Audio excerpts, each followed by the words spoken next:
Hello. I tried turning it off and on again, but stuff still happened. So what's up? Joe Biden has approved the Willow oil drilling project in Alaska. Biden, who is an 80-year-old man in charge of a country, ignored natives, locals, and environmental advocates to approve this oil project. Biden, who is likely to be dead before the next generation of home entertainment consoles comes out, has made decisions that impact our future, but this is not really all that surprising if you listen to some of his favorite hits, such as I'm a Capitalist and Don't Bust Those Black People. Get ready for another massive wave of AI headlines. GPT-4, the next generation AI that powers things like Bing AI and ChatGPT, has dropped, and it can do stuff with like images and videos at the same time, and it can take images in as context, and that's pretty cool, but otherwise it's basically the same thing. Anyway, speaking of AI, Google is doing what they do best, and they're just shoveling AI into every product surface they can think of in the hope that something sticks. Following neatly in the footsteps of just cramming Google Plus into everything, they're just kind of putting it everywhere. Google Docs and email,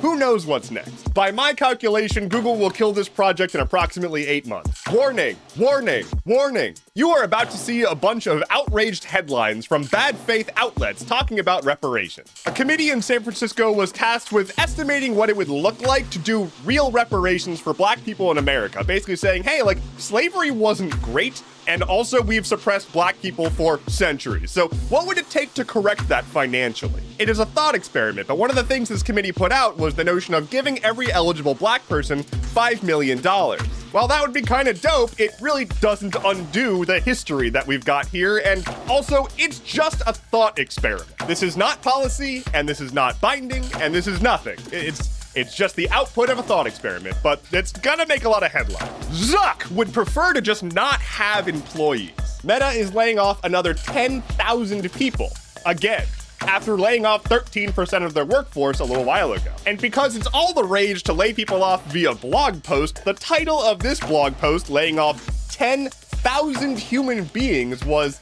an update on Meta's year of efficiency. Your healthcare coverage just isn't efficient enough for Mark Zuckerberg. A moment of silence, if you will, as Nintendo is killing off the eShop for the Nintendo 3DS and Wii U. Both actually great consoles. The Wii U had a lot of great games and just didn't go anywhere because it made no sense. But like the 3DS is a legit ass console though, so that's kind of a bummer. Rapid fire.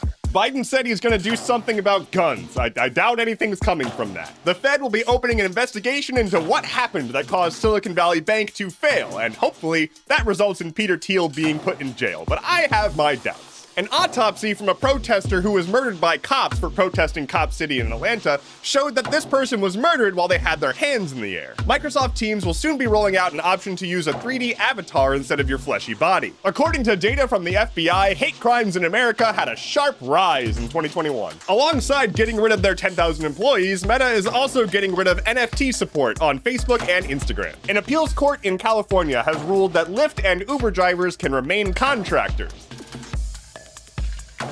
And finally, Reddit had a multi-hour major outage yesterday in what was probably the sharpest decline in overt misogyny on the internet in years. That's all I have for you today. Thank you so much for watching. Please like, comment, subscribe, share, all that stuff. It really helps. Let me know in the comments if you have any thoughts or questions about anything I touched on today.